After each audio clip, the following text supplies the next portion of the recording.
Okay, thank you for finding your seats and thank you for coming back from the break. I know how important those breaks are, but we also want to have lunch. Such a bad seat. Okay, folks, all good. Peter's doing it. Peter's good at it.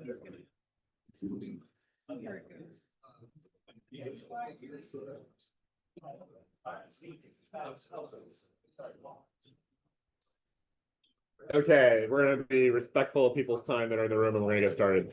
Thanks everybody for coming back. It's gonna tee up the next session. We have 3 talks. One from the East Coast from Atlanta, one from here in Arizona, and one from our own Meagan Mauter on modeling. So if you can find your seats, I'll go ahead and introduce our first speaker.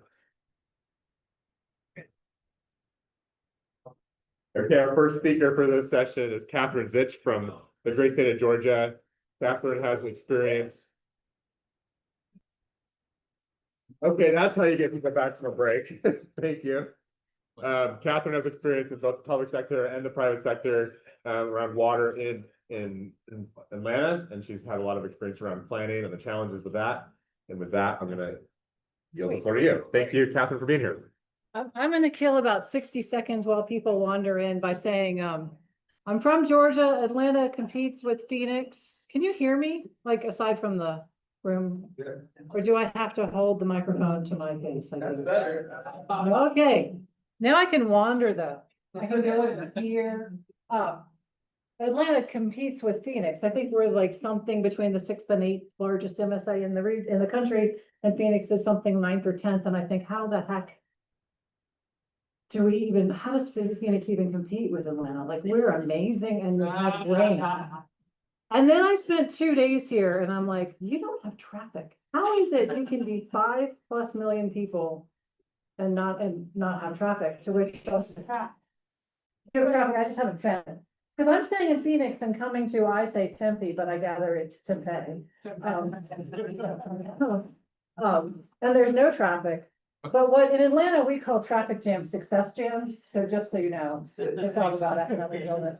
All right, a little bit about me before I go, because I think I've killed enough time for more people to be in here. I have 2 hats. One is the Georgia Water Planning and Policy Center, which is attached to Albany State University, which is the University System of Georgia. So for the first time in my life, I can call myself an academic. And 2 is Metro Atlanta Chamber, working on water resilience across the state of Georgia, not just Metro Atlanta, and looking at like 2100 and how do we need to think about water resilience way into the future. I also, of note, am immediate past president and on the board of the National Water Supply Alliance. NWSA is an organization that has recently formed related to water supply out of Army Corps of Engineer reservoirs. So unlike all of you that are supported by the Bureau of RAC, where water supply is the most important thing ever, the Corps of Engineers water supply is like an also-ran that they occasionally think about and sometimes have a position that works on it and sometimes they don't.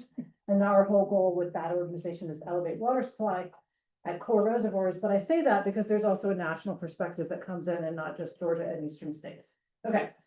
So I always like to know my audience. How many people in here are Eastern states? And you can define that however you want, but I'll tell you, Arizona is not an Eastern state. Okay, so 5, 7, 10. We'll just go with 10. It's nice to have friends in the room. How many of you think that your professional life, water comes first? Woo! Love this. Okay, so I am water first and foremost and Eastern states first and foremost. And I'm going to talk about Georgia, but I'm going to talk a little bit about Eastern states challenges. And I do use ChatGPT. I asked ChatGPT to help, or maybe PowerPoint. Oh, I should say that. This slide I use everywhere I go. Because I did not, it's not live right now, but I did not ask PowerPoint to create this slide for me. I put in a title for a presentation like a year ago, and it created this background slide with the drop of water and the ripples, which means like it took my presentation title and sent it to a data center and used a bottle of Dasani to tell me that I should have this slide. And so I use it on every freaking presentation I go to. If you hear me speak somewhere else, it'll be this slide and I'll say this exact same thing because I'm getting the most out of that data center that I possibly can by using the slide over and over again. I also used AI to help me create this slide, which is like the big picture themes, right? Our challenges are interconnected, which I don't have to tell this room because it's why we're here.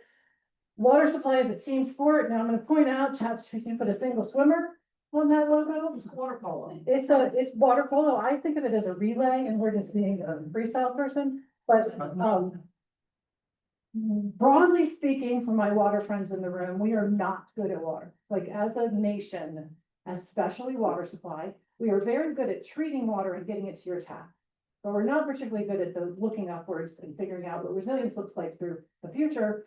Part of it, Kathy touched on, we have 22 agencies that work on water. We have a Department of Energy. I love all of you. It's why I'm excited to be here. We do not have a Department of Water.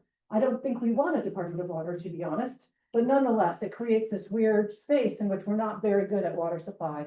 And so I try to get as many people swimming in the same direction on water supply. And then please and thank you. This is Sam Altman commenting on how much it costs us to say please and thank you to ChatGPT, which I do in fact say please and thank you to ChatGPT. And then if you notice, ChatGPT will say back, wow, that's a good question, Katherine. You're so smart. And then it'll answer my question. Now his comment upon it is if we don't do this with ChatGPT, then we'll stop doing it as society. So even though those two please and thank you phrases cost us energy and water to do it, we need to keep doing it because we need to be polite as a society. This is really a tangential comment, except to say please and thank you for being here. Okay, so let's talk water. This is from the Washington Post in 2019, mapping the strain on our water supply. I'm talking about why we need to care about Eastern states and why Eastern states have different but equally challenging challenges. And you'll note, like, you know, most of our drought, as you all know, is Western, but we do in fact have strains on our water on the East Coast. This is 2016 Washington Post. I was working at a regional government at the time. 2016 was the driest year on record, May 2016 to 2017 was the driest year on record in metropolitan Atlanta.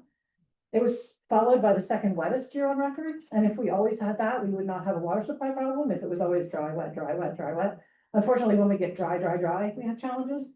But we were really worried about drought in 2016. This is Raleigh. I met with the former mayor of Raleigh, who told me that what she really worried about when she was mayor was water supply drought in Raleigh, North Carolina. This is 2024, wildfires and drought in the Northeast. Don't even get me started on wildfires and drought, because that's a whole different rabbit hole, or as I say, water hole I could go down.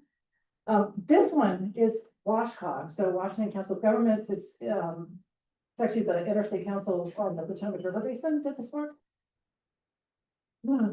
They modeled through 2050, what does their water supply look like versus what their needs are. And the sentence that really struck me with this one, this is December of 2025, the sentence that really struck me was like, when we looked at this, we were surprised to find out that we could have a shortage in 2030. 2030 is tomorrow. Like the way you think about this, 2050 is tomorrow, but 2030 is certainly tomorrow.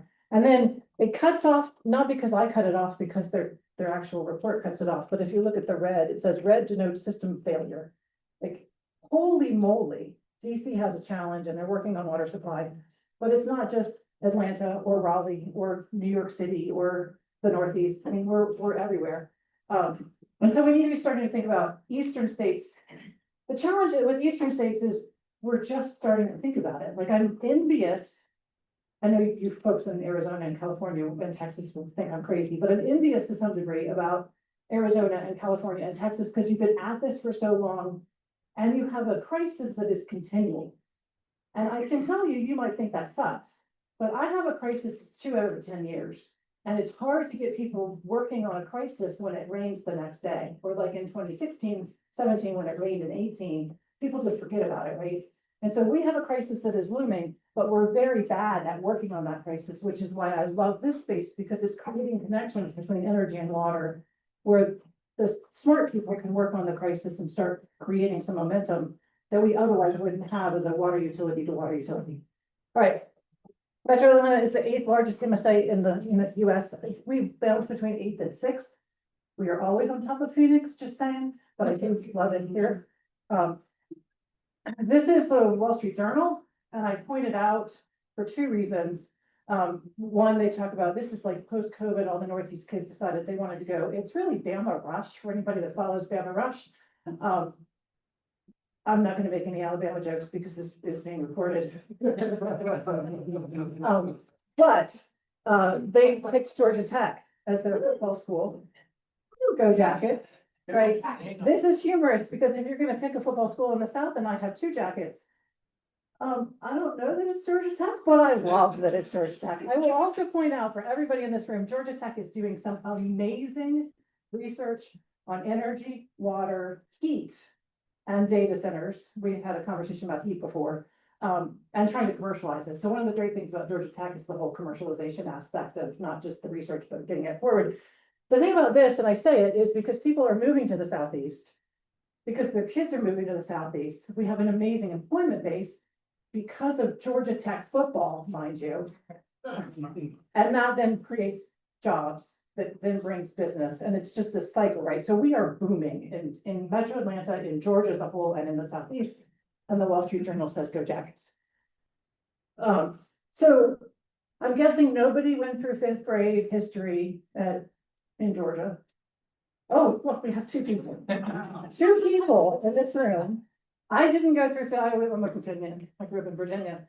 But my youngest, who's now 19, has dyslexia and ADD, and so I ended up teaching her 5th grade through 12th grade. Like every night we did her homework because she didn't listen during school. I'm not sad that she's in college now. Atlanta started as a transportation hub. So the capital started in Savannah on the coast, moved 4 times, ended up, the 5th capital is Metro Atlanta, and it's where the railroads came together. We are still a transportation hub. I'm happy to say when I flew out here 2 days ago, I spent 10 minutes on the TSA line.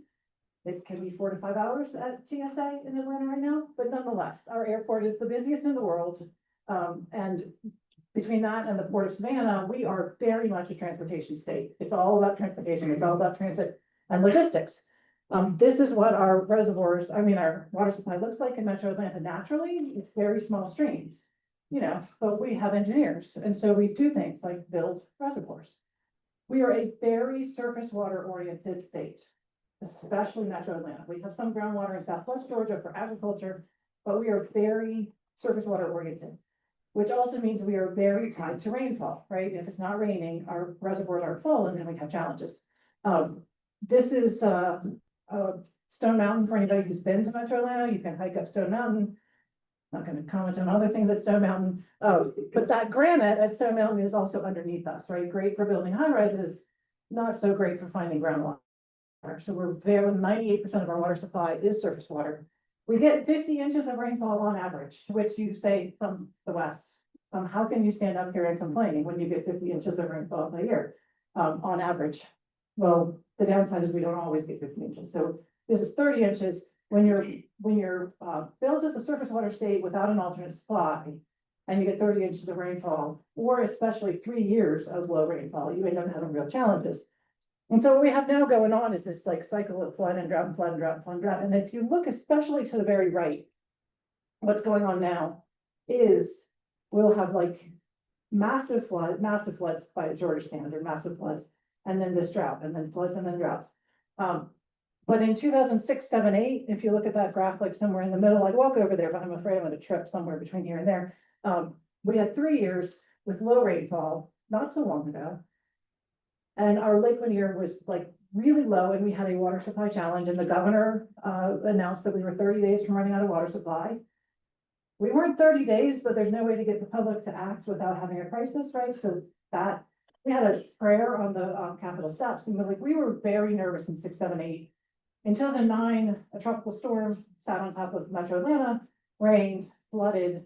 In fact, today you'll see pictures on fake news on TikTok in which like Six Flags, they'll show Six Flags flooded. That was actually from 2009. But that's what stopped our drought, is a flood that stopped the drought. And that's how we got out of it. But we were always looking for when is the next one, right? So instead of winter is coming, we have drought is coming. Now, you're not laughing as much as I want you to be, but I want you to know that I made this slide. I spent a lot of time. Look at that O. That O is pretty sad. And then I found out I could have bought the font and just done it in 10 seconds, but nonetheless, here we go, drought is coming. This is how we think of things in Metro Atlanta is when we're in a drought, how long is it gonna last? And this is in fact the map from Thursday. We've had not a lot of rainfall this year. La Nina year, it's been very dry, and when we typically get rainfall, our lakes are low. And it's all about whether this continues again for a few years, but because some of us used to work at NOAA, I'll comment, we have no clue how long this drought is gonna last, because we're very bad at predicting drought. And I have a slide that I sometimes put in my slide decks in which NOAA told me we have equal chances of above average, average, and below average rainfall. So it's like, well, thank you for that. That's helpful. So we can predict drought in Georgia generally through NOAA and our weather service for 2 weeks. I can pull up weather.com and tell you if it's gonna rain in the next 2 weeks.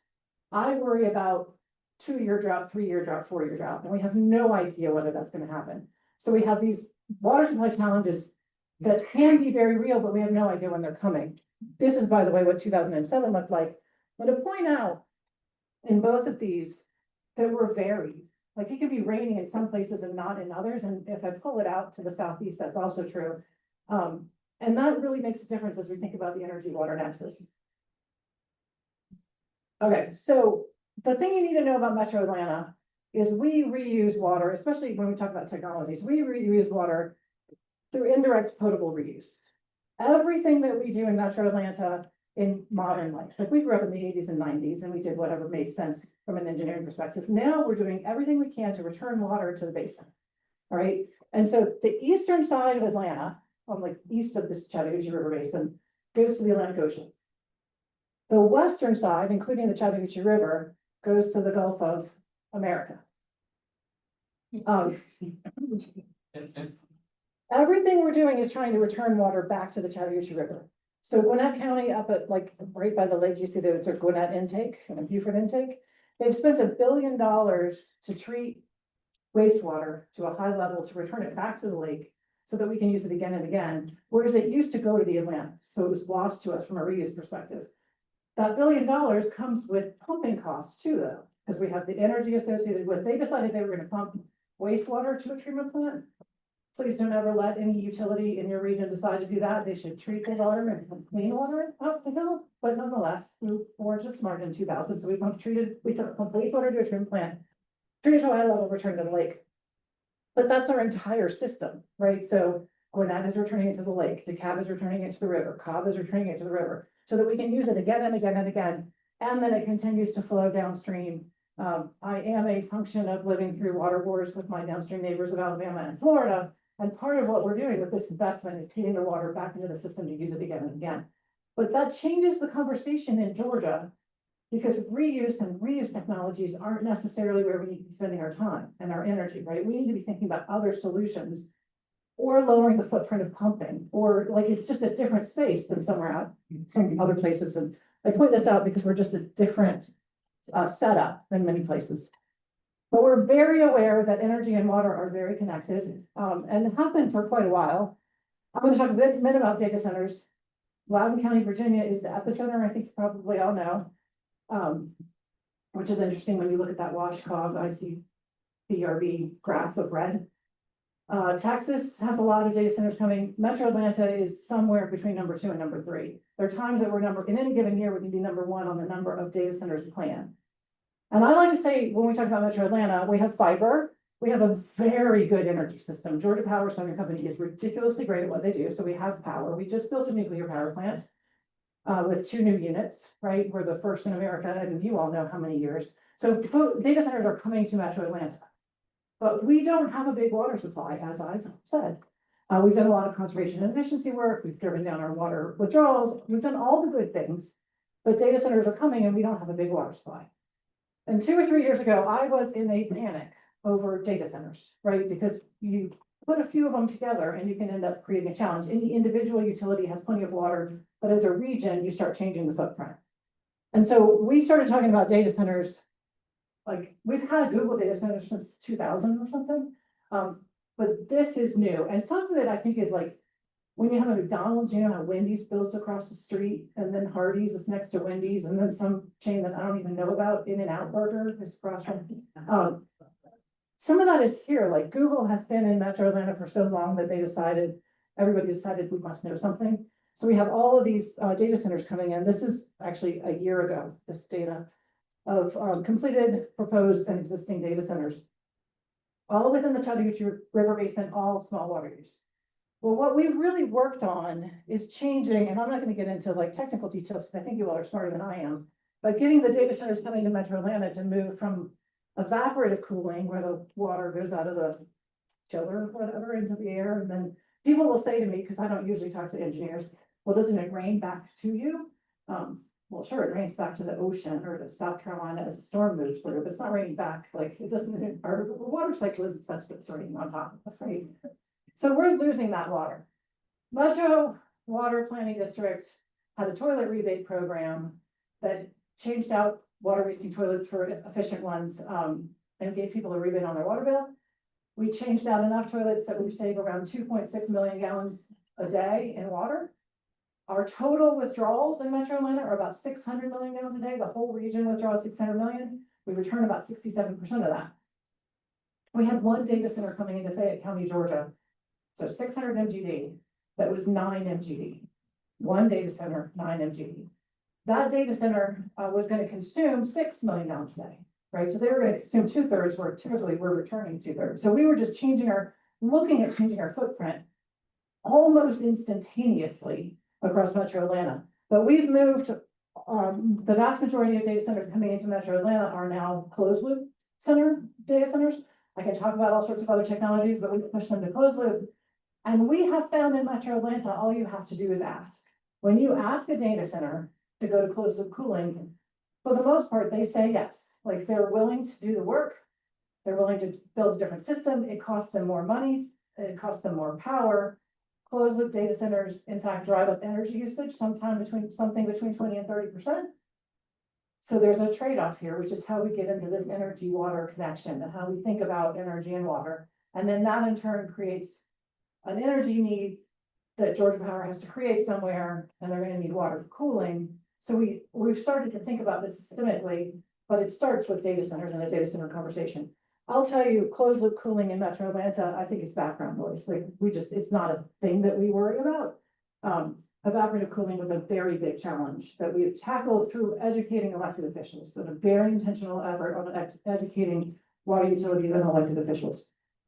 All right, so Mark started this, and I took a picture of it. He has the nice Sankey diagram that's like 3 blocks on the left and 3 blocks on the right and some arrows, because I think I should start with that. But we've actually been blessed to work with PNNL on our water energy Sankey diagram. And I think this is me being a water person sticking a Sankey diagram places, because I feel like I hang out with you people that have Sankey diagrams in every presentation.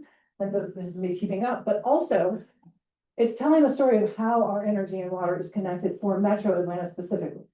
Now, we have a lot of data in Metro Atlanta, and that's in part driven by the fact that we've fought with our downstream neighbors for 38 years, but in part because of the work we do and how interconnected it is and how we need to know how we need to manage water regionally and not system by system. But you can see how interconnected the systems are. And then when you go back to the Gwinnett example, like we really do start thinking about water and energy and pumping that wastewater back up, right? It really is a connected system, but there's a lot of work to be done on making it better.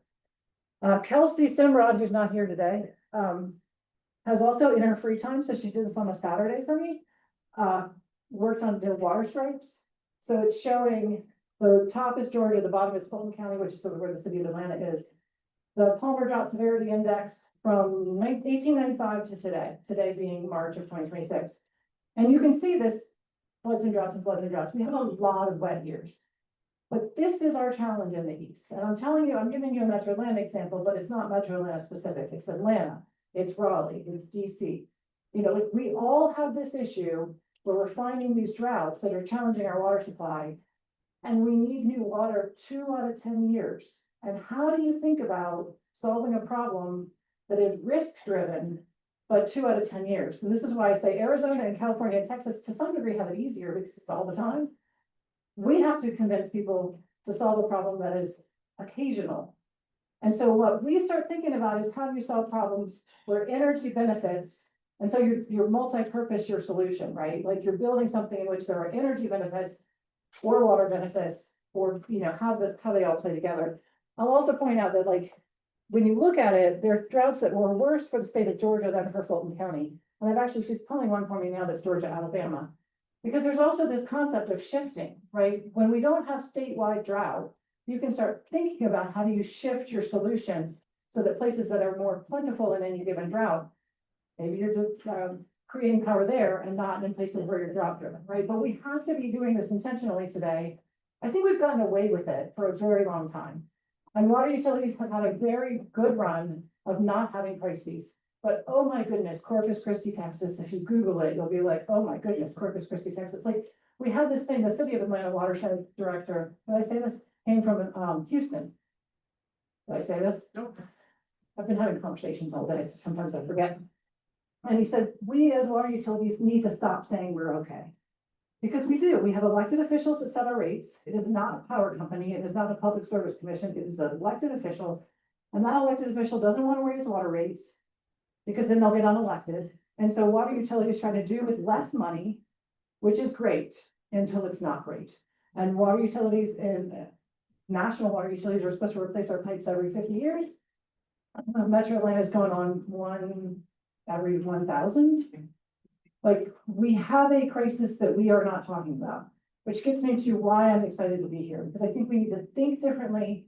Eastern states in particular have different challenges than Western states, but we need to start that conversation of how these systems are interconnected and then elevate that to policymakers in DC, to state legislature.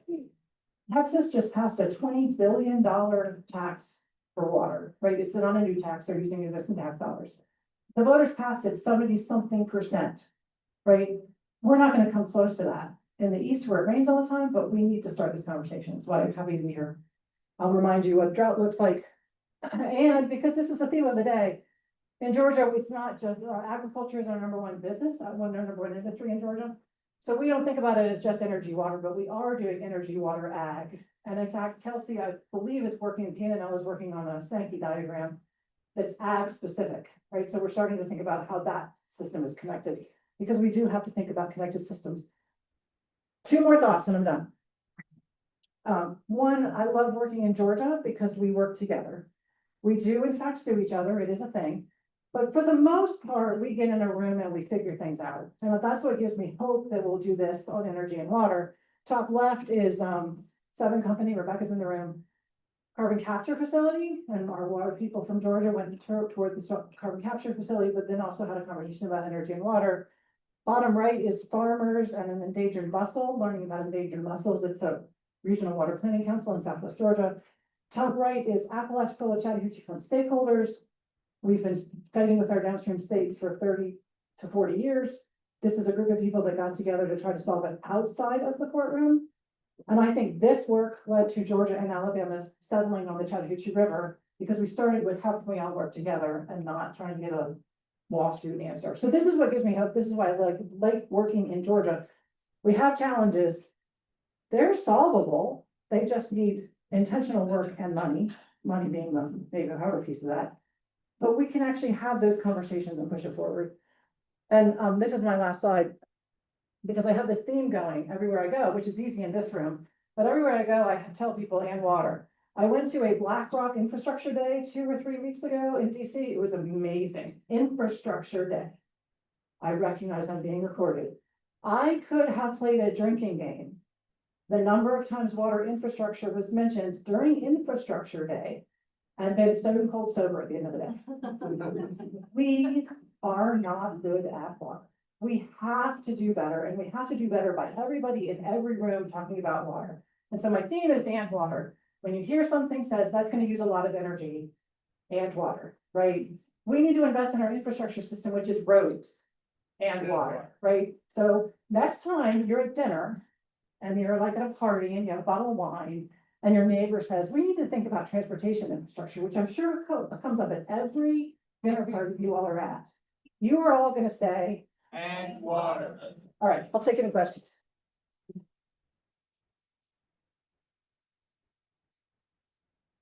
Please and thank you. Thanks, Katherine. Back in the room. Katherine, thank you so much for highlighting the gaps that we had and really understanding and predicting sort of route. I'm wondering if you can talk about Metro Atlanta's capacity in predicting demand and where demand forecasting is going. So in 2001, the Georgia legislature formed the Metropolitan North Georgia Water Planning District. They formed it with a really long name that doesn't include Atlanta, because you can imagine the excerpts don't want to be associated with that big setback city of Atlanta. And they didn't want us to use an acronym. So I always say Mingwood everywhere I go, just, on recording, like the legislature, I'm gonna need money from someday. That said, the Metro Water District is in fact phenomenal at water in Metro Atlanta. And it's twofold. It's one, data on where we are, where we're headed. Projections every 5 years. And two, Metro Water District creates measures that every city, county water utility has to implement. And there are teeth to it. If they don't implement, they don't get a permit. So everybody implements it. And we're really good at the data side of the house. It's how we could do the same piece really well in and out, is because we have all these data. That said, 15 years ago, the Metro District did its first forecast. And like many entities in the US, right, our forecast was just up, just straight up, right? Like we're growing, we're booming, our water demand is going to equal that. I started there at 13. Our 2015 forecast for the first time looked like, well, we're actually pushing down our water demand. And we withdraw the same amount of water today that we did back in 2000. So 2 million more people, roughly, about the same amount of water withdrawn. We're at an interesting crux, right? And I think this is national, where our water demand is not necessarily driven, it's not in line with people. It's driven by other things. It's driven by onshore manufacturing. It's driven by data centers. It's driven by power plants. It's driven by other factors beyond population. And so we're very good at it, but it's kind of hazy right now because we don't know what's coming. And I will say that the fact that we've driven down our data center water demand has helped on the forecasting, because when it's 100,000 gallons a day instead of 9 million gallons a day, I mean, we were having these swings in forecasting that just had and now we're starting to get a better feel for that. We also have very good data on data centers, which I think is unique in the US because of the Metro Water District working with water utilities. I'll say one more thing and then I'll see if I answered your question, because my mother, if you asked her a question, you got a 30-minute answer, and I think I inherited that. Data centers are wild. When Google came to Georgia, their Environmental Protection Division air quality permit said goggle, because they're so NDA, you cannot share our information. Like, they didn't want to be searchable. They are very interested in keeping that data tight. So we're working with our utilities to try to get an idea of what it looks like, and we're getting pretty good. But many utilities can't share it because they've signed an NDA on water use at data centers, right? So we have this interesting, is it a peak 9 MGD that's 1 day a year? Peace. Is it 9 MGD 365 days a year? Holy moly, like all of this, we're just at this interesting crux. But we're good at it, I think, in Metro, better than maybe Phoenix. Oh, that's not really real. I don't really mean that. One more question for Katherine. Anybody have one? We do not need a Department of Water. That's my answer to what Do we need a Department of Water? We don't need a Department There of you Water. go. Well, thank you, Katherine. That was wonderful.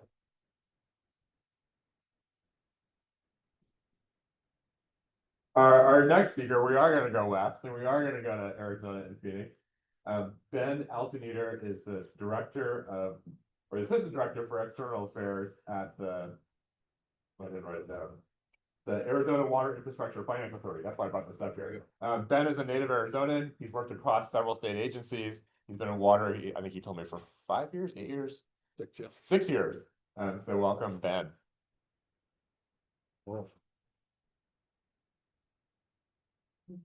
Well, thank you. And yeah, so I am not a water person, although I do play one on TV. I used to work for the Department of Water Resources and do their legislative work. And my boss there is one of the Colorado River negotiators, Tom Bishotsky. You may have heard of him.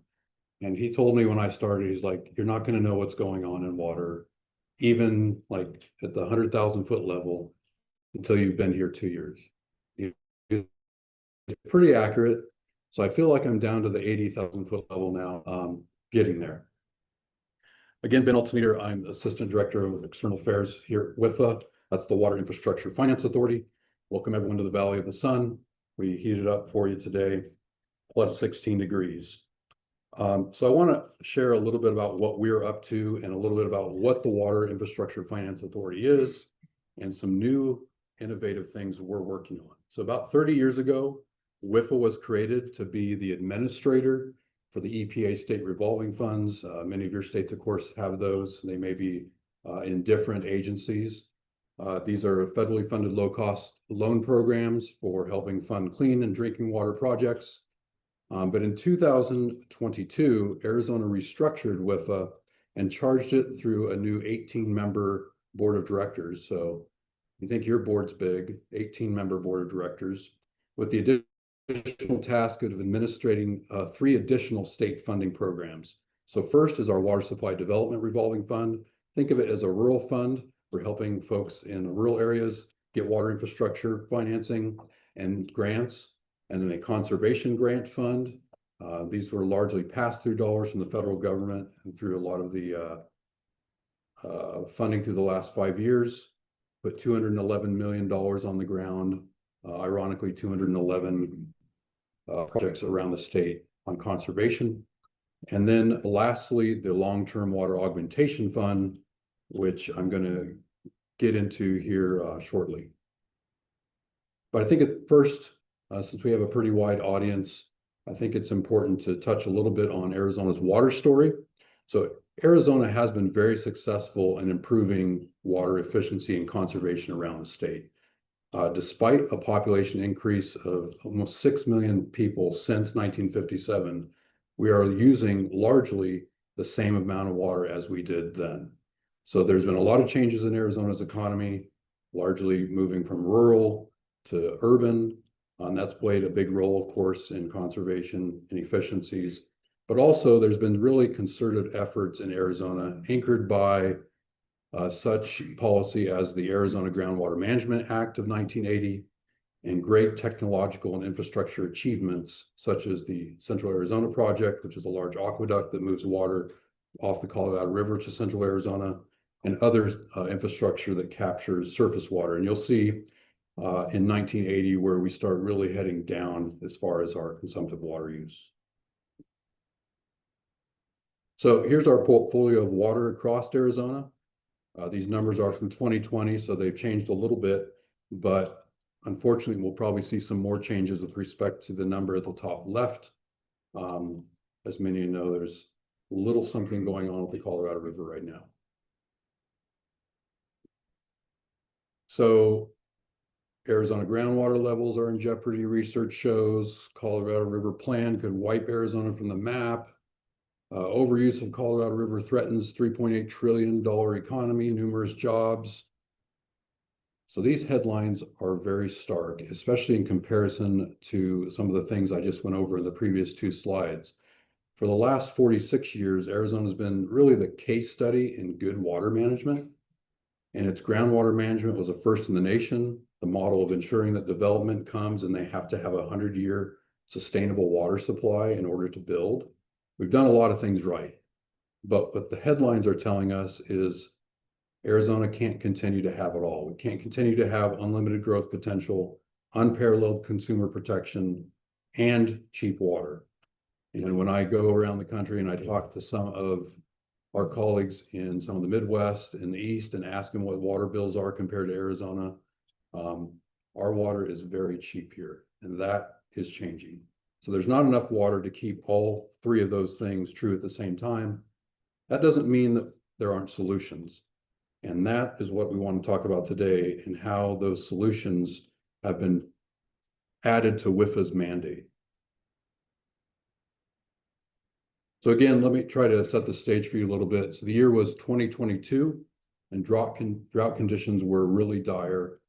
The general public was starting to see a lot of photos of bathtub rings at Lake Mead hearing about Lake Powell and some of the concerns about the outlets on the bottom of the dam and cavitation and other issues there.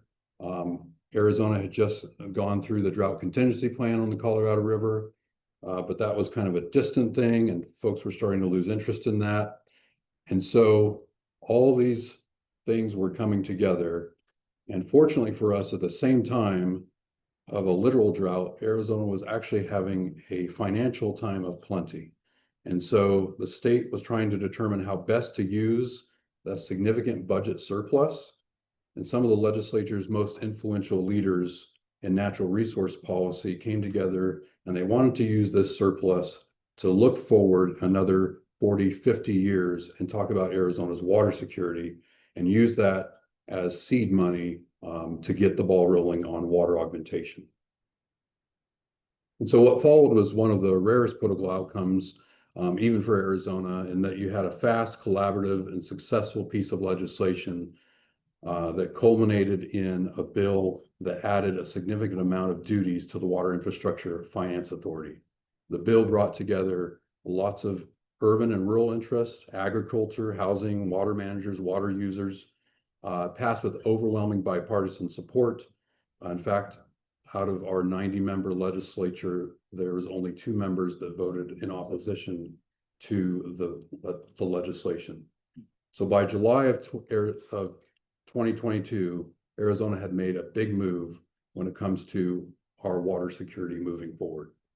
And all of that mandate was placed on the Water Infrastructure Finance Authority. Again, the Water Infrastructure Finance Authority, think of it as a bank for water infrastructure. It's a 30-member staff. And so a lot of our work is done by the private sector, working with consultants, et cetera. So this brings us to the focus of our topic today, which is the Long-Term Water Augmentation Fund, that last fund that was created by this legislation.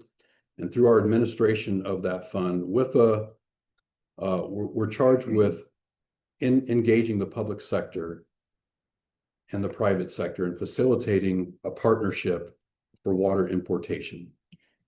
And the fund has there was $1 billion that was allocated to that fund. Like most legislatures, sometimes some of that funding is removed as you go on. And so we have about $400 million left at this point, but we firmly believe that that money is capable in taking us forward with what we want to do. 75% of those dollars are focused on bringing water into Arizona, so importation. 25% is augmenting Arizona's current supply in-state. So the interesting thing about our mandate is how unspecific it was. It was just a mandate of get more water. We didn't have a lot of the institutional knowledge of how to do that. Like I mentioned before, we're only a 33-person staff, 18-member board. And so our board quickly learned that we didn't have the expertise, and we wanted to create a solicitation that would bring that expertise to Arizona and bring it to WIFA. So the solicitation process was very bespoke in that it said, respondents, bring us your detailed ideas about what augmentation looks like, and make sure that you have a fully developed team that you're bringing with you. So design, engineering, finance, we want you to be able to build and operate and maintain a water project. And yes, we do want to know what project that team is proposing. So we had 4 different categories that folks could put those ideas into. It was ocean water, surface water, water reclamation, or the all broad category of other. And we did receive responses in all those categories. In fact, we received 17 different proposals. And through our board process and whittling those down, we came down to 2 teams that had 7 unique different projects that have been selected to move forward into phase 2, pay for work product, or as I like to call the due diligence phase, where we're looking at which one of those will best suit Arizona's needs going forward. So again, this phase is, we're about 2-3 months into phase 2, our due diligence phase, and these 7 projects are going to undergo a detailed feasibility appraisal. We have a lot of questions. As we go around Arizona, we have a lot of questions from the general public, from water users, et cetera, about all the things you can imagine. How much is it going to cost to build? What is the water going to cost to our ratepayers? What's Arizona's role in paying for them as compared to municipalities' role, et cetera? How are they going to get permitted? All these kinds of things are what phase 2 is about. And you might ask, well, why go through all this process instead of just choosing a project? Frankly, there's no off-the-shelf solution when it comes to augmentation in Arizona. As you notice, we don't have a coastline here. These projects are very, very complex, to put it lightly. They're highly technical, very expensive. They require buy-in from multiple states and potentially nations. And our board was very honest about what we didn't know. And so when we were presented early on when WIFA had this expanded mission in 2022 with an unsolicited proposal.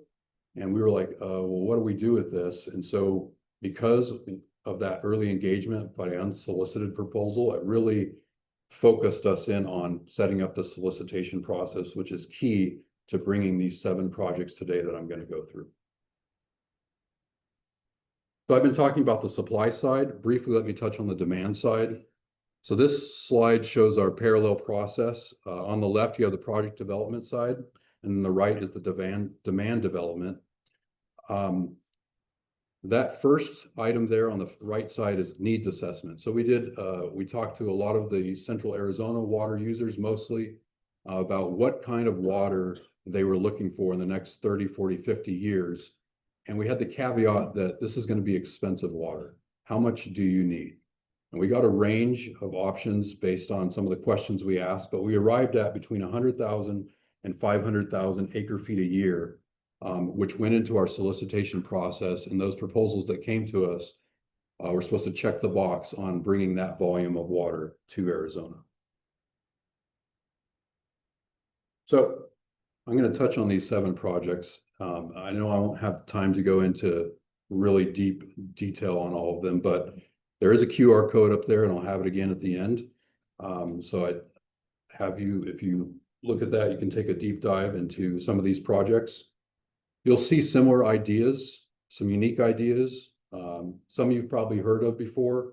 Desalination is not a novel concept. Some you may not have heard of before.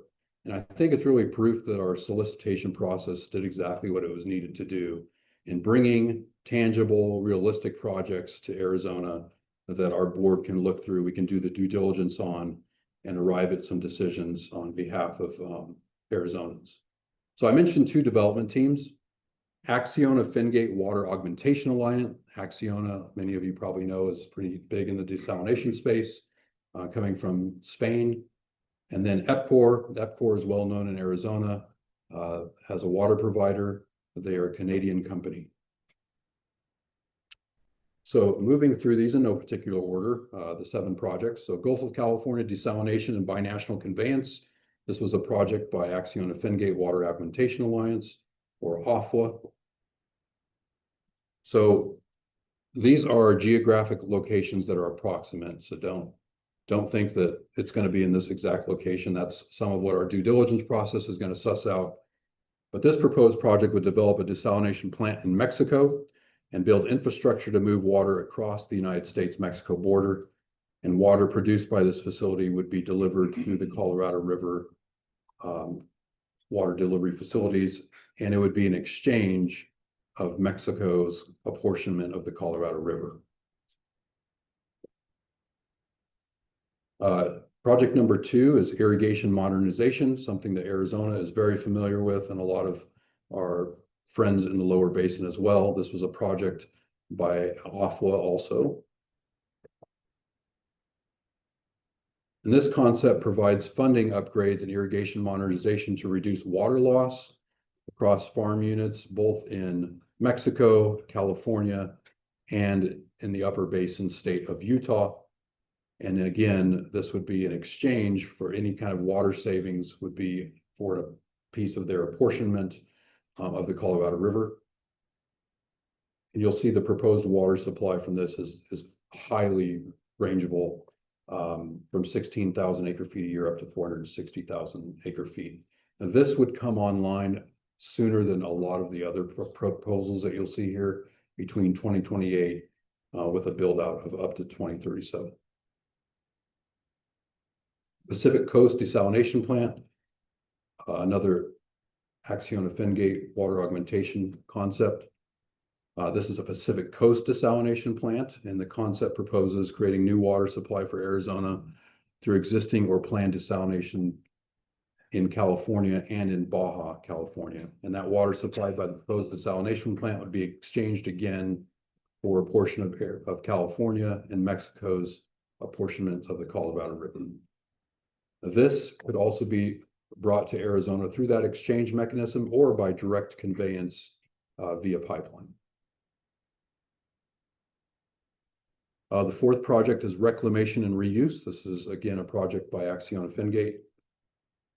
And this is proposes recovering treated and reusing reclaimed water in Mexico and Colorado. So again, working with our upper basin potential partners, and water supplies developed through those projects could be used locally with, again, an exchange for Colorado River apportionment. 20,000 to 100,000, 130,000 acre feet a year, coming online in 2029. California groundwater storage and recharge. Again, this is something that Arizona is very familiar with, and some of our partners in the lower basin as well. This is a project concept by EPCOR Water Innovation Partners. And this is a huge geographical area, but there are already pilots that are online, my understanding, in some of this area. But it proposes investing in and developing aquifer storage and recovery of excess surface runoff water that would otherwise be going out into the Pacific Ocean, with an exchange again on the Colorado River. Number 5 is a Northern Gulf of California desalination plant. We're starting to see a theme here. So this concept proposes developing a desalination facility in Baja, California, in the Sea of Cortez there, and either doing direct delivery through a pipeline or piping that water into Mexico, into the Morales Dam area, and putting it back into the Colorado River and doing an exchange again of Colorado River water between 167,000 up to 500,000 acre feet when that project would be built out, coming online in 2034 to 2039.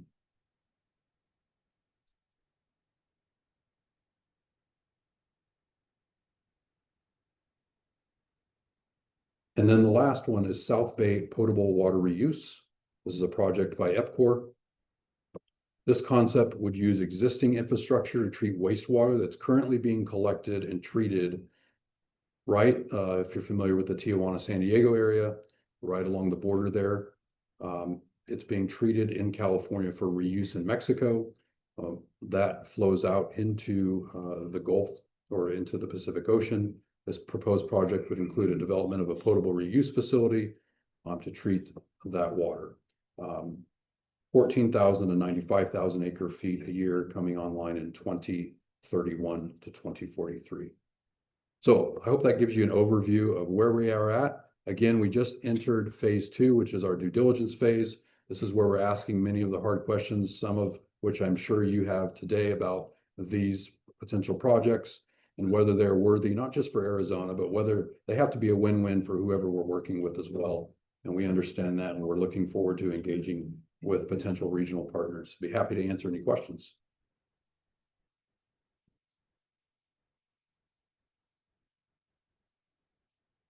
Thanks, Ben. Got time for a couple questions. Peter. One just specific procedural question. So at this point, this is the 7, the Magnificent 7. Will there ever be a second tranche following along behind? Yeah, great question, Peter. So the great thing about the Long-Term Water Augmentation Fund, it is a revolving fund. So I mentioned briefly about this being a public-private partnership, and one of the unique things about this fund is that we are paying for the intellectual property that's being created for these 7 different projects. So the state will own that intellectual property, course, the development teams are being paid for their work. Should we want to park one or two of these proposals, we can do that, and they can purchase that intellectual property back from us, or we can retain it. But after that process, anything else that goes out of that fund revolves back to the fund. So it would be in terms of loans. We really hope that the legislature provides additional funding to this project as well. And we would also revolve those dollars. So we fully anticipate that augmentation is here to stay, and that we would be doing another solicitation at some point in the future. Other questions? Thank you so much. I was curious about the decision to look at projects that really can provide the entire 100 to 500,000 acre feet a year of waters. I think about water supply as often a portfolio and looking at smaller projects. So, do you imagine looking at smaller scale projects moving forward? Can you tell me a little bit about that? Yeah, so one of the things I mentioned also is we have our in-state augmentation, which is 25% of that fund.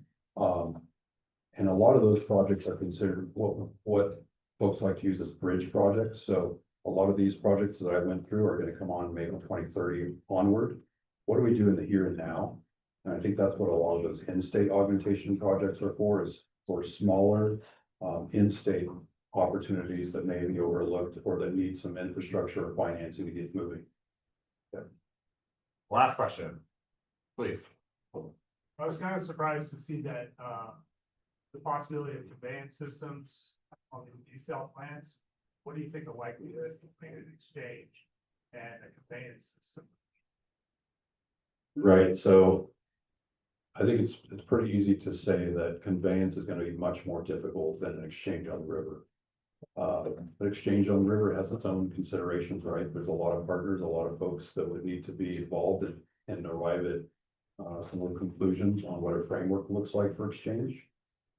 There's some opportunities that are already existing that folks are working through with some water in San Diego that's currently being considered for exchange. So we hope that there are some pilots that kind of pave the way for exchange for us when we get to these projects on ramping them. But also, based on what the river looks like today, there's a lot of concern among potential off-takers about what it's going to look like tomorrow. And do we want to tie everything into an exchange on the river? So direct conveyance has to be considered. Awesome. Thanks, Ben. Thank you.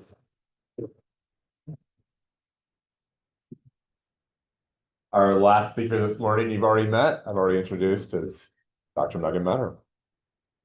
Great. I do realize I'm standing between you and lunch. So my goal is going to be to get you to lunch on time. But I don't want to kind of skirt the setup that's important for this afternoon and the highlighting of where NAWI hopes to make a real impact here. We heard from DOE this morning, very high level energy, water connections, and opportunity to enhance our planning and thinking about energy and water systems as integrated systems. We heard from Kathy on what that means and really imploring us to focus on the research side about what different entities can do in solving this very complex problem and where specifically NAWI should invest. We heard from Katherine and Ben around here's what it means at a regional scale. Here are our challenges.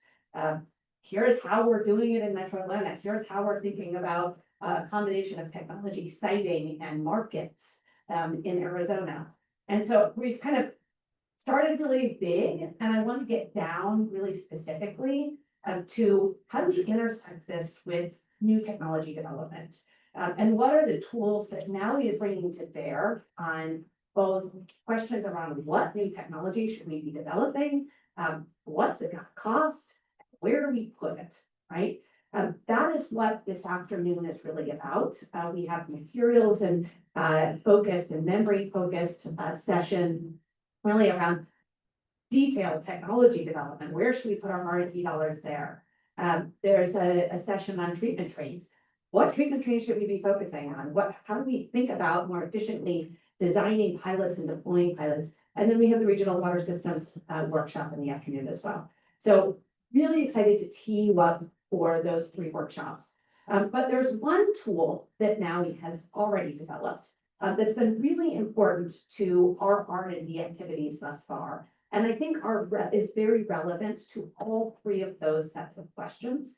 And so we wanted to present that tool in an open session so that everybody across the devices, the treatment trains, and the regional water systems scale could understand NAWI 1.0's investments in WaterTAP. So I'm going to start off by just describing the context for WaterTAP and why on earth we built this thing.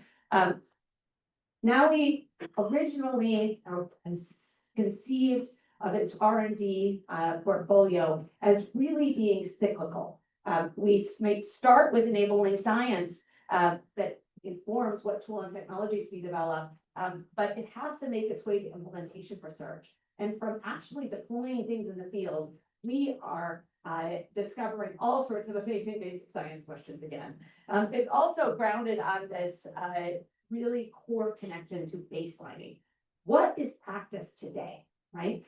So from that baselining, we can talk about enabling science, we can talk about tool and technology development, and we can talk about implementation research and NAWI's role there.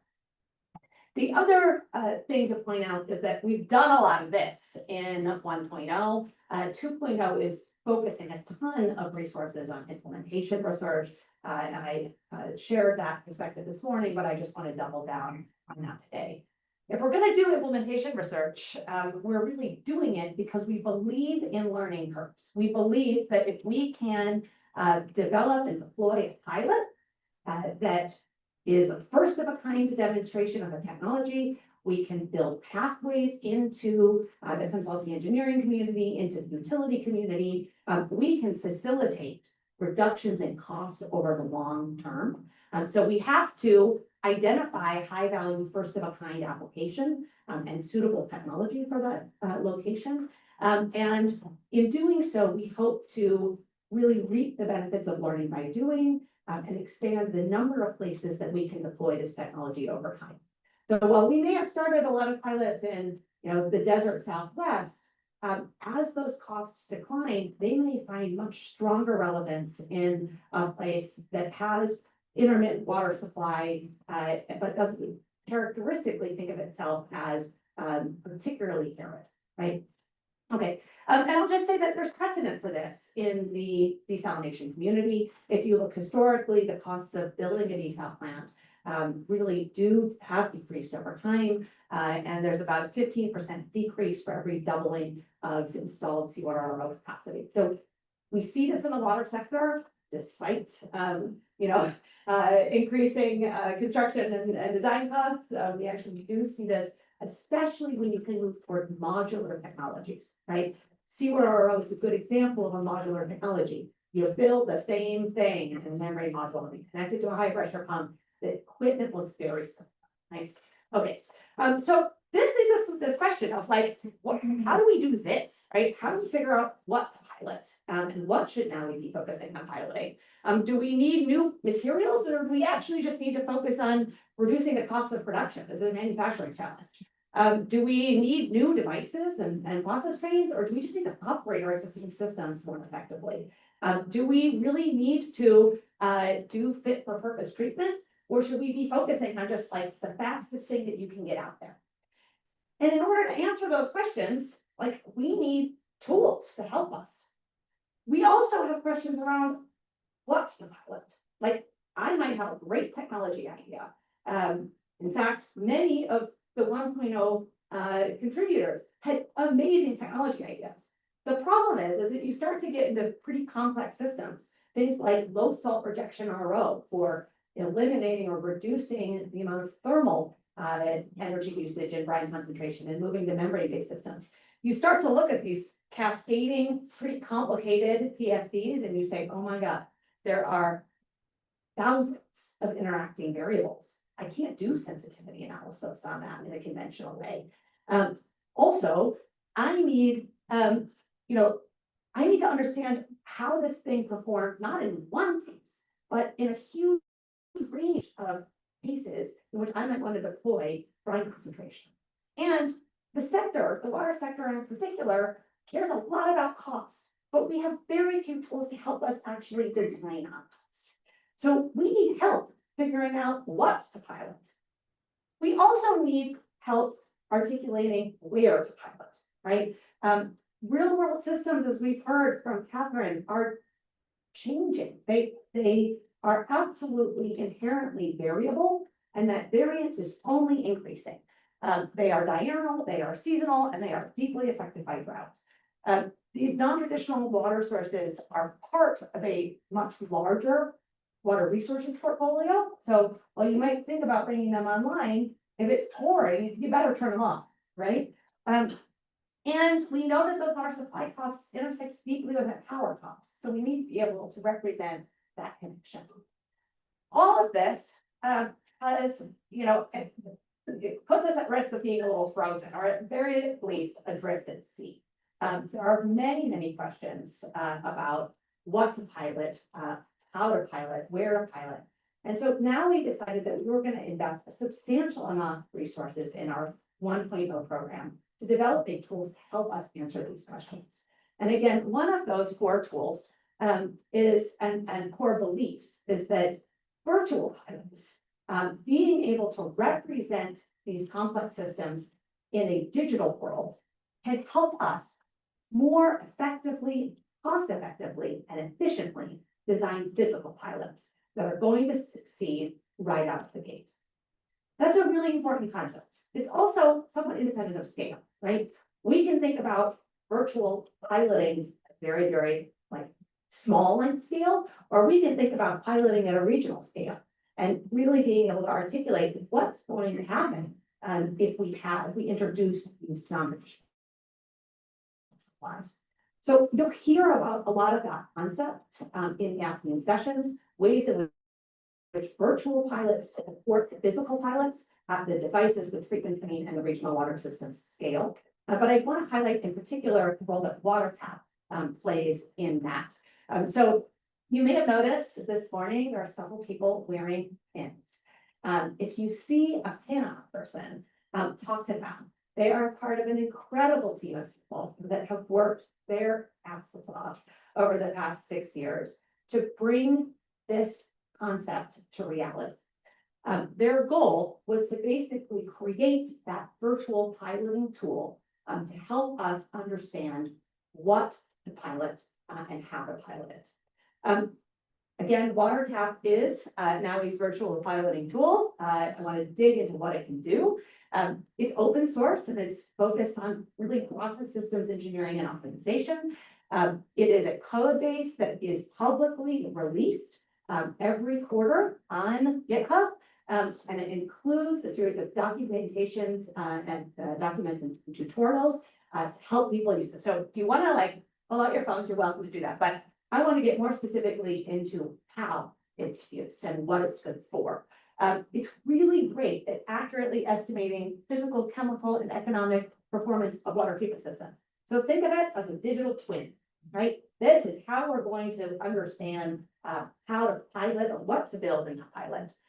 It can also quantitatively value the value of innovation. What if we were to improve membrane performance? What if we were to reduce the cost of that development?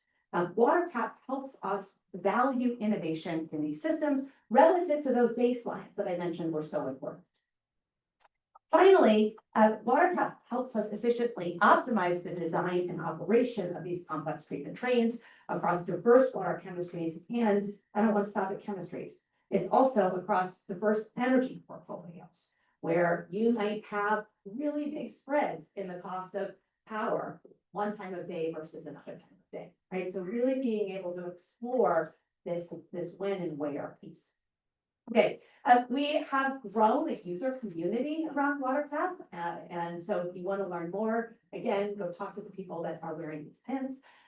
But I want to dig into some quick examples of how it actually gets used. So let's take this case, which was a recent case in collaboration with some people in this room who I'm not going to call out. This is not the picture of the facility itself. It is just a picture, but you can guess what kind of water it is. And the challenge here was really, how do we do treatment, recovery from a saturated industrial discharge? You want to minimize the costs of that, subject to the discharge limits, the brine disposal constraints, system scaling. So you don't want to scale your RO system overnight, and simplicity and operability. These are design objectives that the consulting engineering community faces every day. They converged on an approach that would include, a mixer, some addition of acid, an RO system, and some solids precipitation. It would then go through a splitter, and some of that would be recycled back to the beginning of that treatment train, right? So this is a way to enhance concentration in the system. Not all that novel, but interesting. And if you're a traditional consultant, raise your hand, that's you in the audience. You might go about designing this, treatment train, speccing the system, building it out, using a whole range of really, well-developed tools. You might, you're going to start with that feed water quality and discharge limit. You might do an ion balance in Excel. You might then feed in that balance to WAVE to capture, how an RO system is likely to perform, and you're going to do the design of that RO system in WAVE. You're going to check constraints in a Vista. You might also go through OLI to make sure that, when you are looking at the retentate, you understand what the precipitation is going to be. You're then going to make sure that you have your calcium sulfate ratios right to make sure that your supersaturation limits are correct, and that you're not running into problems in the volume of the clarifier you need, etc. And then you've got to calculate your reagents, so that you know how much chemicals you need on site. But remember, there's a brine recycle loop. So actually we need to do that again, and we need to start this, we need to go through this process pretty iteratively, right? Does that pretty much reflect how we do things today? Yeah, I'm seeing some shaking heads. It's complicated, that's hard, that's why we pay you the big bucks, right? But we actually want to really simplify that process. There's been a tremendous amount of innovation in the process systems optimization space in the past 10 years.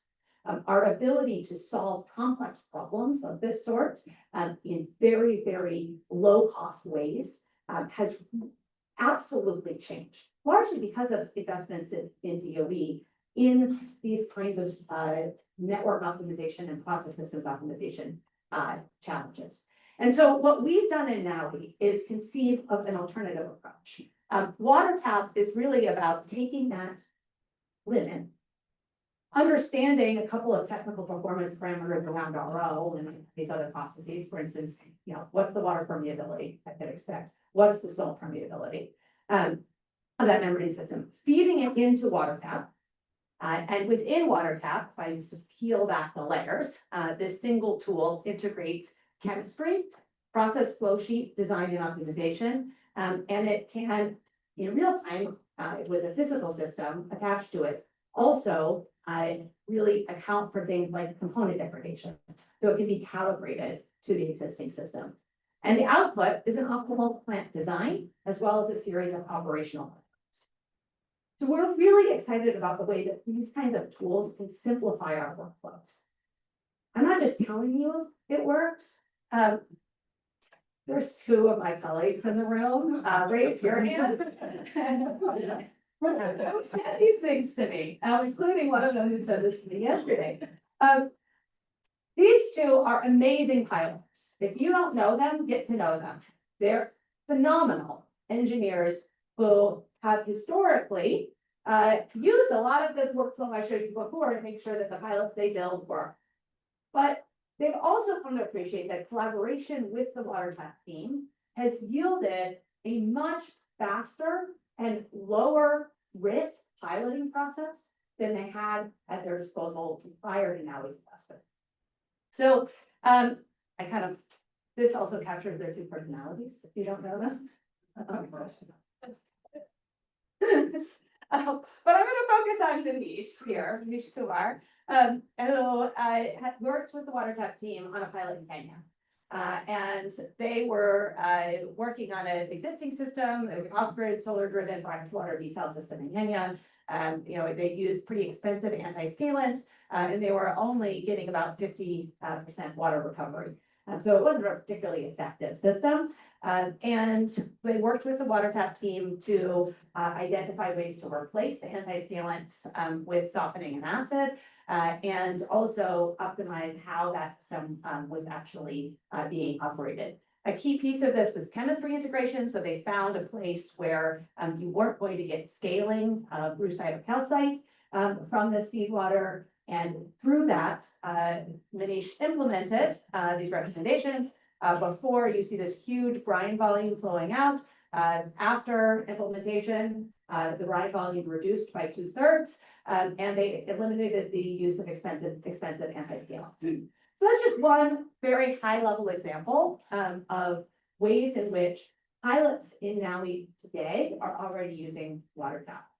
I want to dig a little bit more deeply to also share some deeper work across the 3 topic areas and ways that those 3 topic areas have also been able to use WaterTAP more specifically for some of their challenges and questions at the device to treatment train and the regional water system scale. These are sort of teasers, especially for this afternoon, but I think it's worth going through some of these examples here. So I mentioned at the beginning low salt rejection reverse osmosis. NAWI is keenly aware that brine concentration is a limiting factor in tapping a lot of these non-traditional supplies. Making brine concentration more cost effective and more energy efficient could really unlock several of the supplies that we've just been talking about, especially for inland communities. And so we were really excited by the concepts of low salt rejection RO. There's been all sorts of work and process innovation in the RO space over the past 5 years, and low salt rejection RO kind of emerged as a probably pretty promising technology because it's built from those same 4 modular components that constitute a conventional seawater RO plant, right? So we already have those economies of scale of modular components. We just need to stitch them together differently. We wanted to explore in WaterTAP questions around, you know, what's the feasibility, the cost, and the energy intensity of this system?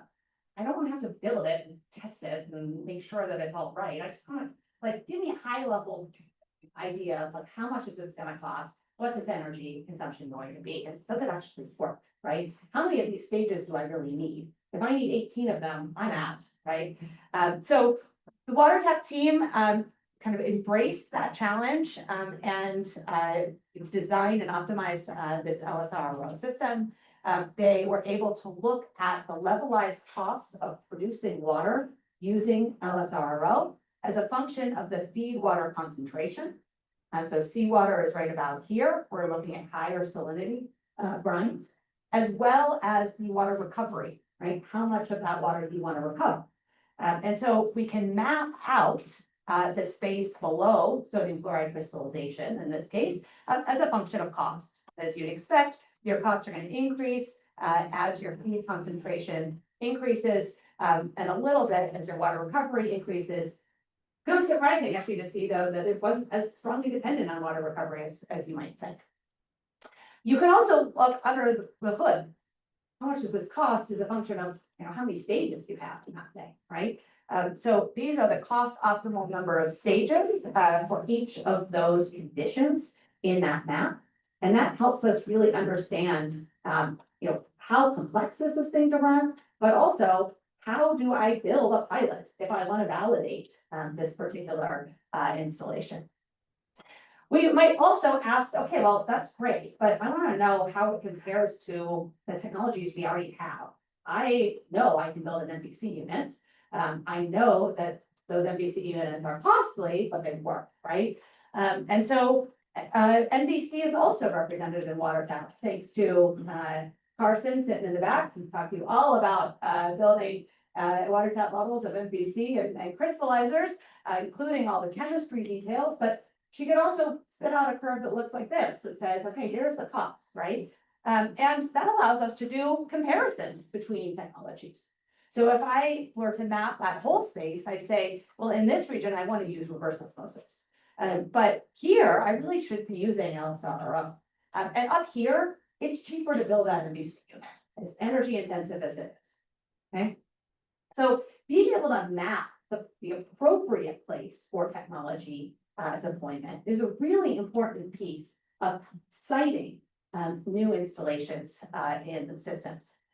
We can also dig into this specific case here. Let's say we have 100 gram feed concentration, gram per kilogram feed concentration, and we want to go after 50% water recovery in that brine concentrator. We can ask questions about what's the value of component innovation. Abhishek Roy in the back does a tremendous amount of investing NAWI research dollars in new membrane development. He's got all sorts of amazing platforms at the National Lab of the Rockies. I gotta get that right. It doesn't roll off the tongue like NREL does. But at NLR has a lot of capacity to make new membranes, test new membranes, and this ability to ask questions about what's the innovation target for those membranes helps him converge on membrane innovations that are meaningful at a systems context. Say at a treatment trains context and then at a systems context. I'll get there. But here's our base case that we just highlighted. And what we can look at is what's the benefit of increasing the pressure tolerance of these membranes? And how much am I willing to pay for that additional pressure tolerance, right? I want, in an ideal world, to lower the cost of those membranes at the same time that I am increasing their pressure tolerance, okay? So that kind of gives you a sense of how we're using WaterTAP to inform what bench scale to kind of pilot scale at the device level R&D we're doing and how WaterTAP is helping us. I want to pivot now to, you've got great devices. Frankly, the water treatment community has been around for a long time. We can treat a lot of water. The question is, how do we stitch those devices together into cost-effective treatment plans? And so I want to highlight where WaterTAP can really help us. Turning back to this LSRO pilot, we thought a lot about, hey, should we build this thing? And the answer was yes, right? It compared pretty favorably to MVC. Great, let's move forward with that pilot. So Zahi started out by building an LSRO pilot in a standard configuration. But then we started to open up the degrees of freedom in design. We thought, hey, is this actually the optimal way to configure all of these different stages together?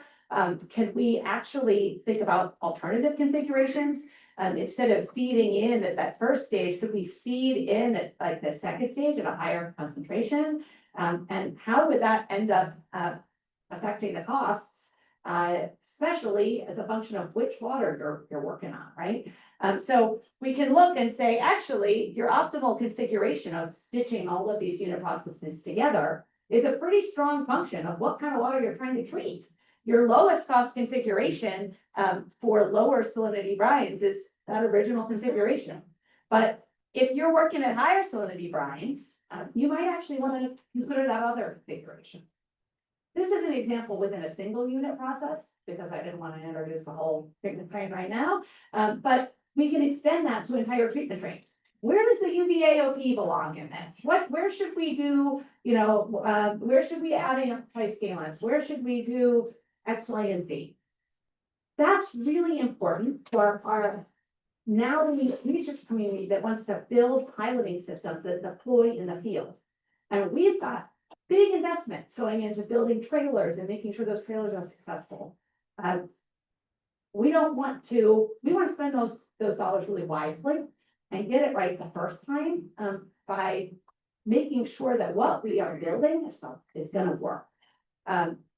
So what's really fun is that we were able to actually, again, build that pilot.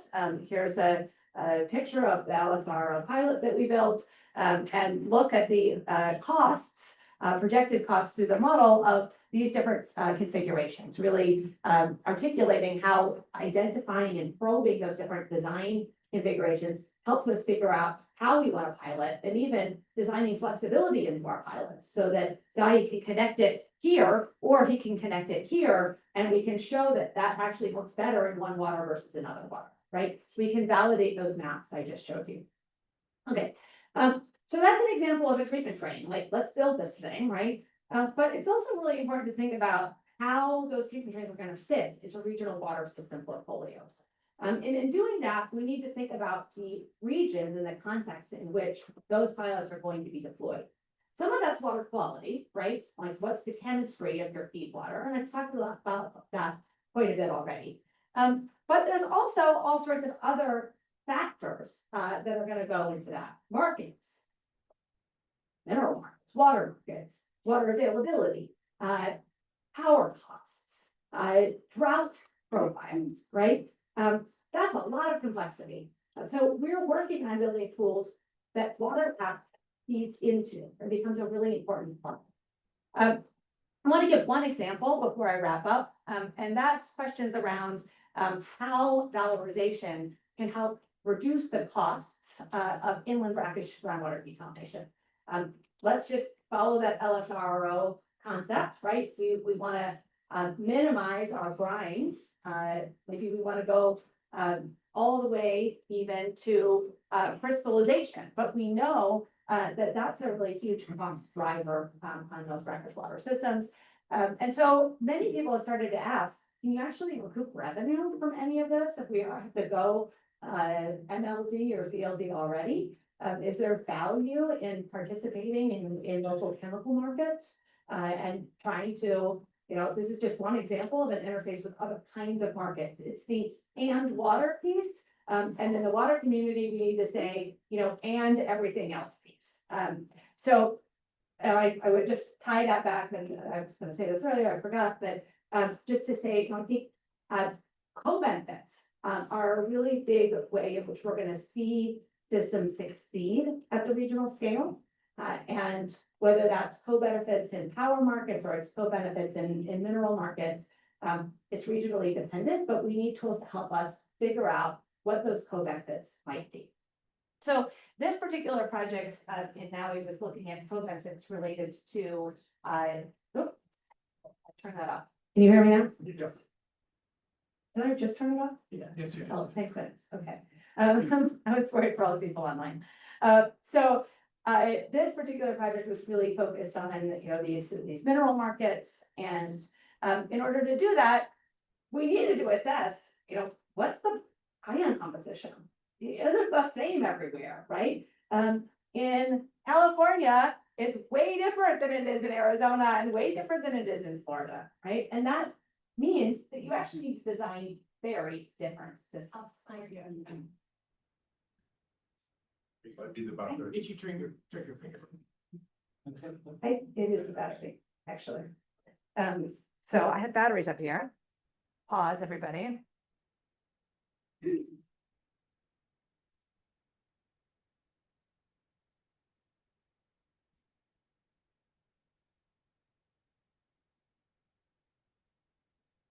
How resilient. Always the engineer. I was gonna say, nothing like an energy crisis when I'm talking about water. Okay, so. Savannah, from WVU has done a lot of work in helping us understand just how different those pilot systems need to look, and how different those treatment trains need to look.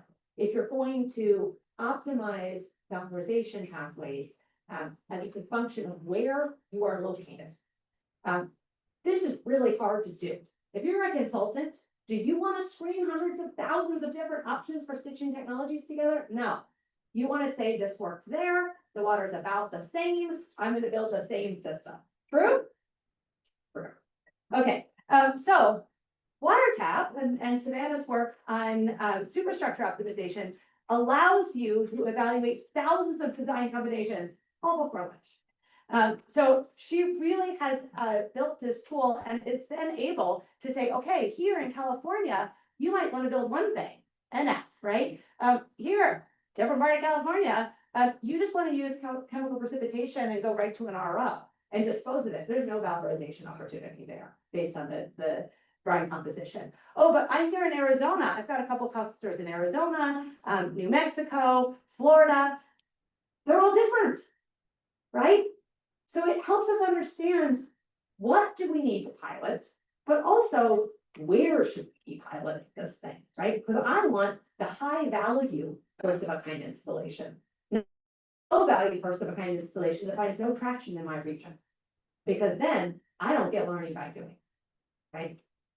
So this ability to use WaterTAP for screening technology costs, as well as valorization opportunities is huge.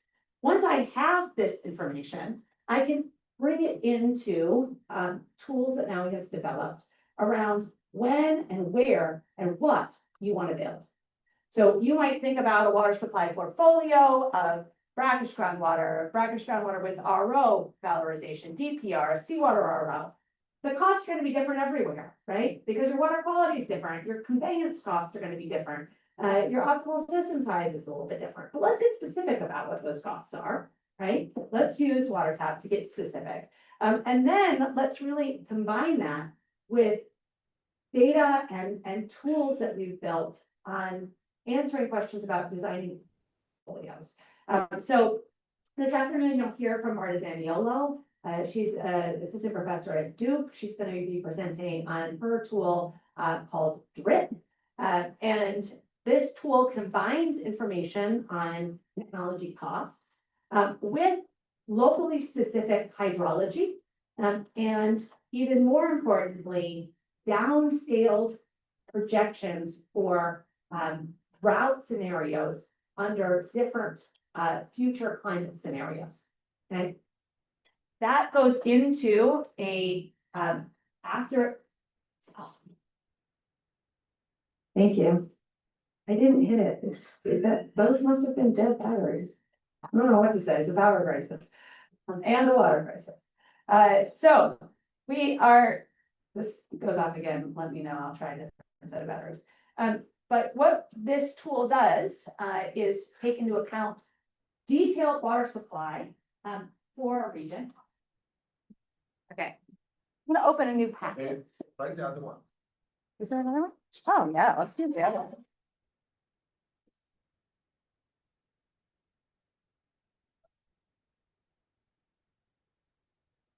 Brilliant. No, yes. Oh, that's loud. Okay. We're gonna move. All right. So Martin's gonna present on this in more detail in the WaterTAP, or I'm sorry, in the regional water systems thing, but we've done a lot of work together in really realizing this model for the city of Santa Barbara, which is a fairly islanded community when it comes to and really benefits from being able to plan out what kind of water resources they're going to need long term.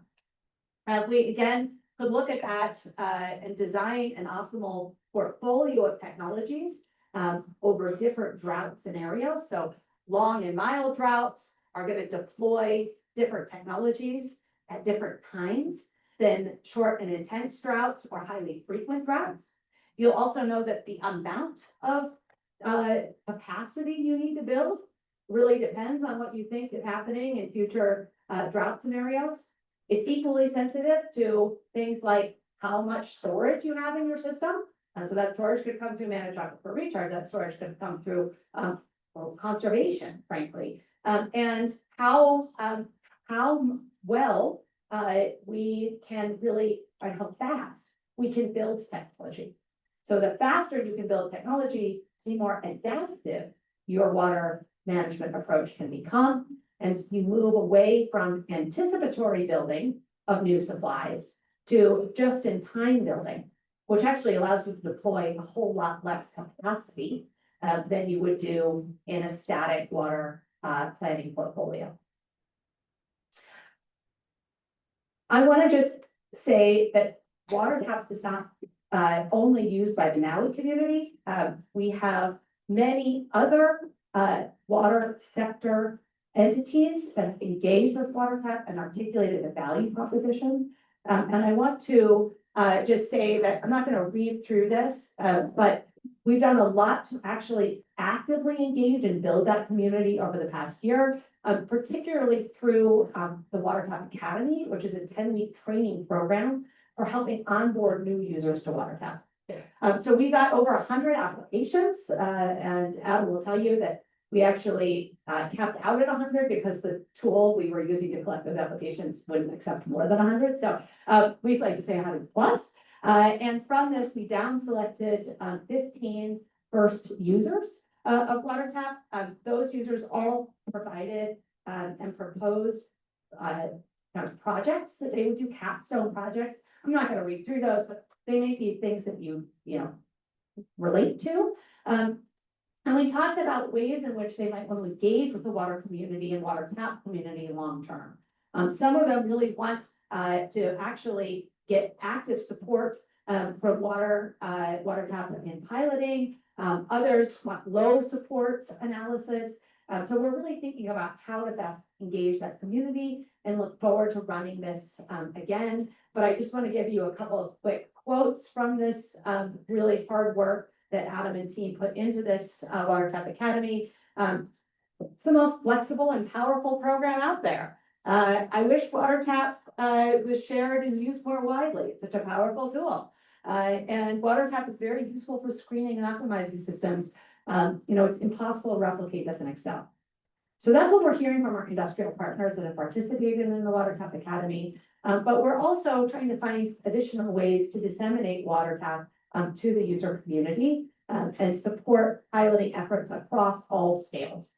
And so I really want to encourage those of you who are in the room that are researchers and engineering practitioners to appreciate and learn and use WaterTAP as a virtual piloting tool. We have an ability to kind of span these really wide length scales and time scales, which is important to getting those pilots right the first time. We can ask, how should we design and operate these systems? What will happen if the system is perturbed? So how robust are our designs going to be? And what if questions? What if we could do this other thing? Asking those questions in a virtual environment is a lot faster than asking them in a physical environment. And then we can validate in a physical environment, right? We still need the pilot, but it should be faster and cheaper to execute on. We're also developing a number of relationships with developers, and we're looking forward to partnerships and a focus on interoperability with the tools that the consulting engineering community uses today. So if you're not willing to dive in fully, we are absolutely talking to and exploring ways to have WaterTAP be the back end to a lot of these existing user interfaces, which frankly is WaterTAP's weakness. We don't have a great user interface. In fact, we, got to be pretty good at Python. And so we're excited to think about how interoperability with WaterTAP can bring a set of trusted and open source models that are physics-based, chemistry-based, and biology-based as the common back engine to a lot of these tools. Ways in which, by incorporating WaterTAP, these tools embrace those state-of-the-art process systems engineering and optimization capabilities that they don't currently have, and ways in which we can speed up that simulation process to make it a lot easier to explore many more options.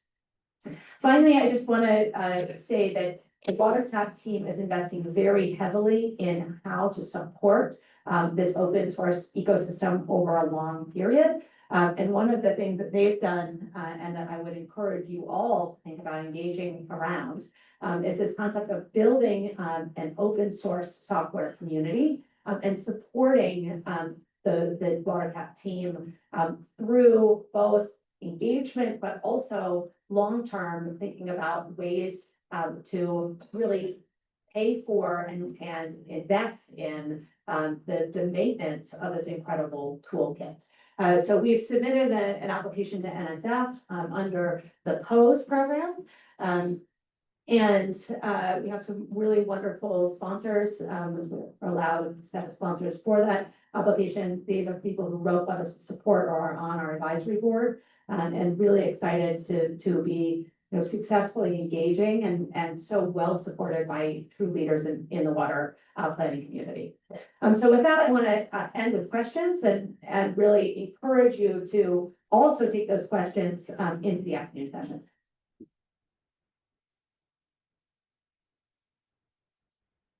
Good questions. Hey, Thomas Igo, Water Tectonics. Awesome. What I'm seeing is, I'm an environmental engineer, physical, chemical, biological processes, phenomenological modeling, using that to build up an OpEx, essentially, translate that to levelized cost of water. So I was thinking it was all OpEx until, coming from academia, that's what we're all about, right? Until I saw one of the last slides, then I saw CapEx. And I'm curious where we are with CapEx, because now I'm in water tectonics. This is what we do day in and day out, right? Complex unit process operation. Difficult. And it's not based on, ordinary differential equations, right? Absolutely. These are all CapEx plus OpEx. So these are full levelized cost of water estimates. I'm sorry I didn't say that earlier. We are not just interested in energy costs here. We are interested in full CapEx plus full OpEx, plus things like, here's the debt service on your capital infrastructure, and here's how the overage that it's going to take to actually get that thing built. These are parameters that are all part of our financial matrix of parameters, and that the users themselves can populate. Okay. So you can either use the kind of presets that we provide in our costing toolkit, or you can bring your own costing toolkit in, and that can just be, your secret sauce to treatment system design. Interesting. So many follow-up questions, but yeah, go on. Amazing. Thank you so much. Yeah, first. Slide number 24. Use the microphone. 24 is gonna be hard for me to get to without coming back here. There it goes. So in LSR root train, we know that salinity increases consecutively. And from that point of view, if the feed concentration is higher, it just makes more sense to mix it with a higher concentration. But here, I know that it's a low levelized cost of water. But come for higher concentration, it's better to mix it with the first stage. To switch. Yes. They are switching. Sorry, yeah. Does that answer? Yeah. Okay. Any other questions?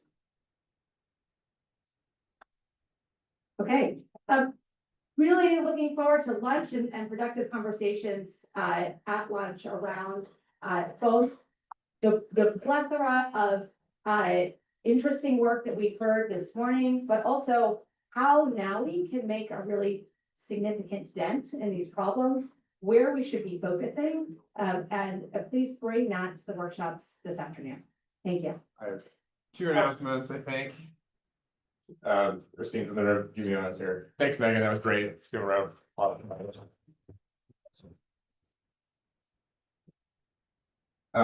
Two announcements. One, the afternoon breakouts, I think I'm gonna get this right. The regional water systems is in this room, led by Mike Rinker. Mike, you want to raise your hand? The devices, I think, is across the hall. Abhishek, Roy, is Abhishek in the room? Abhishek's not in the room, but the devices will be across the hall. And then the treatment trains led by Chris Belay is in the room that's off the lunch place, and that'll be led by Chris. Chris, no raise your hand. Thank you. The last thing I have before lunch is, this is the last time we're going to be together, all together in this room. I am very curious to get feedback on this meeting. I didn't mention at the top, this is something new for NAWI. We have not done this before, at least my understanding. I am also new to NAWI, so I have definitely not done this before. So I would love to get any input that any of you have on the efficacy of this meeting, anything you'd like to see differently or the same in meetings going forward. Please let us know. Feedback form that will go out. There'll be a feedback form. Anything else, Christine? Okay, lunch is down the hall. We'll see you there. Thanks, everyone.